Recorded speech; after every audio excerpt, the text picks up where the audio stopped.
Hi, everyone. This is another weekly update. And for this week, I've invited our staff team to join me in describing a little bit about what's going on at New Life right now. You will remember that back in September, we did a series called Shift. And when we talked about when things should be one way, but we're not, it requires us to make an adjustment or to shift. And what I wanted to do today was to have our team just let you know themselves some of the ways that we are shifting at New Life in light of the ongoing place we find ourselves in the pandemic and in lockdown again. We have been working on for a few months where we sense God is leading in just adjusting our roles so that we can be as effective as we can be and serve you as our family and our communities as best we can. So I've asked each person today if they would introduce themselves and just some of the adjustments in their roles and what they're working on. And we're going to let them talk to you now. Hi, everyone. Steve here. I will introduce myself as the online and worship pastor. So some of the things that I'm still going to be doing, I still have that worship bit under my umbrella of tasks that I have. And as we've been journeying through this time where we're at home, we've had to use Paul's word to shift and do some things differently. And one of the things that we want to be doing this year while we're still at home is bringing you a little bit more of some of the different people in our worship ministry. So you're hearing from many different voices and being encouraged by your church family.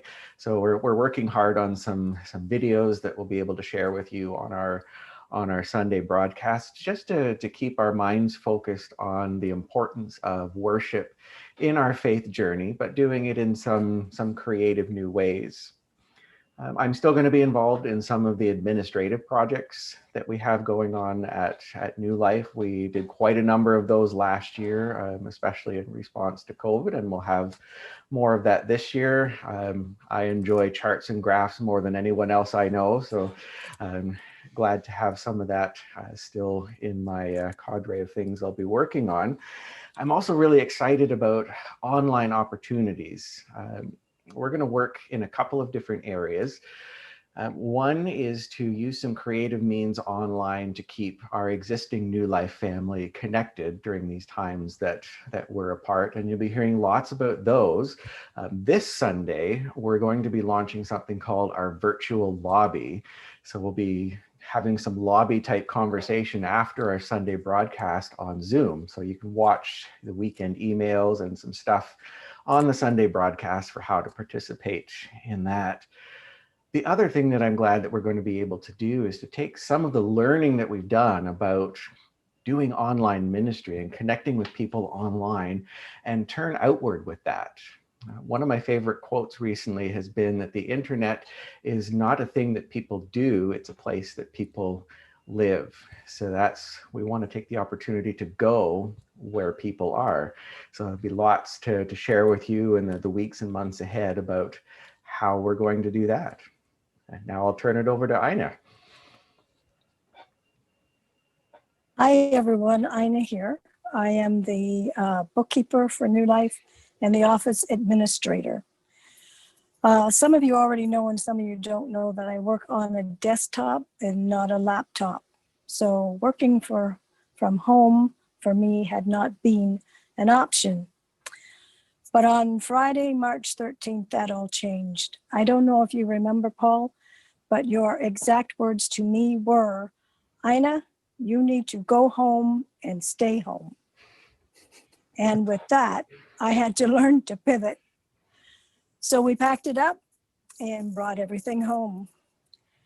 My day used to start with entering the office, turning on the computer, going to the kitchen to make coffee. Now Harv turns on my computer and Harv makes coffee, and Paul, you're on your own. Some things I don't do anymore. They no longer exist. Rentals for the church are not allowed. Some I miss and some I don't miss. Bulletins are not needed, so I don't print bulletins. I don't go to the post office to pick up the mail Chris does this for me, and she's doing it to protect me, and I appreciate that. And the bonus to that is I get to see her 6 feet apart with a mask on once a week, but I get to see her in person. When I got everything home, there was a huge learning curve with new programs to communicate, to pay bills, to enter donations, to make bank deposits. And change is never something that I enjoy. But this was good for me. It stretched my mind to learn, but boy, did I miss Daily Steve not being right around the corner to help with those new programs. But some things remain the same. Phone calls come to my cell. Email still arrives on my computer. Bills still need to be paid. Financials still need to be done.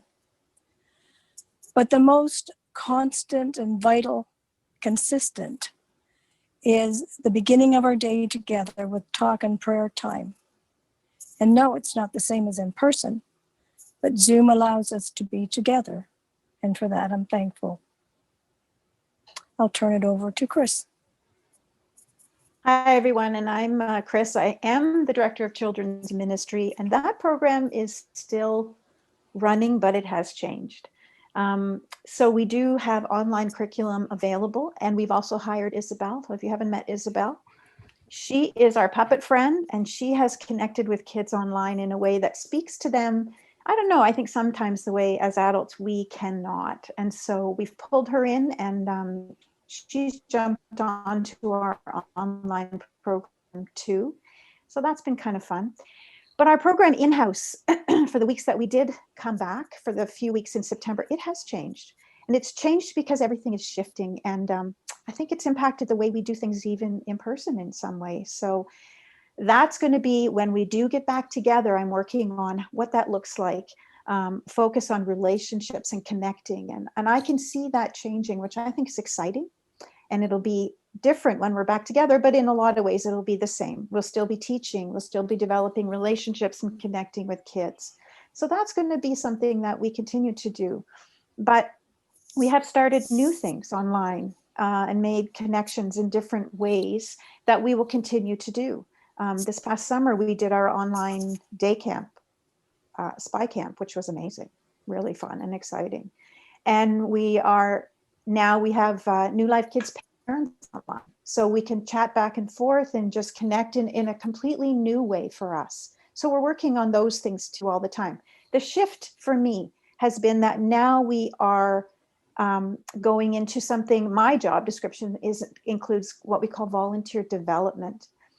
What we love about you guys and what we love about the ministry at New Life is that when you come on board, you're bringing your skills to the table and you're connecting with people in the church in a way that is in your strength. So if you are somebody who's really great at building kind of things, maintenance things, or that kind of thing, then oftentimes you're drawn into that ministry. You may be somebody who's a musician and really feels connected in the worship. So what we're seeing is that people want to be involved at New Life in the area of their strength, whether that's teaching or working in the kitchen or whatever that is. We celebrate that with you. And then what we find is the challenge of that is oftentimes we have people coming into ministry where, yes, they've got the connecting point because they've got the skill.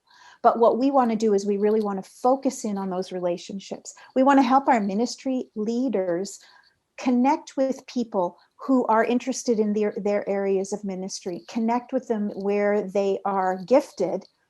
But we want to come alongside them and help them with the recruiting process of that. And that's all about relationships. So my goal, my job in change, the shift that I've made in my job is that I'm going to come alongside our people in ministry and help them make the connections to people in our community who are gifted and skilled in specific areas and help them to partner with them, developing relationships and building a team. So again, it's all about community. It's all about us doing things together, being part of something that's amazing. Yeah, we've made changes, but we're excited about those changes. And we are thrilled that when we get back together, we'll be doing things differently and the same. So it's going to be fun. Anyway, I'm passing you over to Christopher. Hey everyone, I'm Christopher. I'm our Director of Youth Ministry, and if you can believe it, I actually am celebrating 1 year on staff here already, so it sure went fast. So this year's been obviously a challenge for all of us in ministry, and youth ministry is no exception to that. We've had some sort of a stop-start is sort of the way to characterize it, I think. We've had a little bit in person and then nothing, and then a little bit more in person, and now we're back to being purely online again. So that has been a challenge, I think, in terms of just getting any sort of momentum. But nonetheless, I'm actually pretty excited about some of the relationships and community that we have formed. So even though we continue to meet online, there's a sense of excitement. People actually kind of want to hang out together, which I'm certainly grateful for. So despite the challenges that it's been, yeah, it's still fun just hanging out with students. So I'm grateful to have the chance to do that. But in addition to that, my role will be evolving to include what we're calling just community care. So we're not entirely sure what that's going to look like for the year to come. But one of the projects that Paul and I are currently working on is developing some regional care givers or a regional care model. How can we continue to meet the needs of people in our midst, despite the fact that we can't kind of be in person, and it's sometimes harder to be aware of what those needs might be. So I'm thrilled to be on board with that. I mean, two things that I love doing are meeting together and conversing. So finding ways to do that and sort of a more focused and specific way to build the community here at New Life, I'm really excited by. So that's pretty much it for me. I'll pass it back over to Paul to wrap us up. So there you have it. One of the areas where my role has shifted a bit is I'm still working with developing leaders, still focusing on the teaching, leading kind of overall, but I'm also exploring community connections and ways to partner with other community groups, other churches, so that we can serve well in our region. And one of the things that I don't know if any of us mentioned is that we've tried to adjust our roles on areas of our strength, areas where we are passionate and have some skill sets, in the best way to serve our congregation and serve our community at this time. So these are all areas where we feel passionate and have some skill sets that maybe we weren't accessing as much previously. So this is just a little bit longer video than I normally put out, but I felt like it would be important for us to hear from the staff team and know that we're regularly looking at how do we adjust or pivot or shift or any other word you want to use for that, so that we can love one another the way that Christ has loved us, not only in the family but in our region as well. And hopefully this has been helpful for you and encouraging, like it has been for us. We're excited about this year. We're excited about what God wants to do in the midst of where we find ourselves today. So that's it for now. We will connect with you again next week. Thanks for tuning in. Bye for now.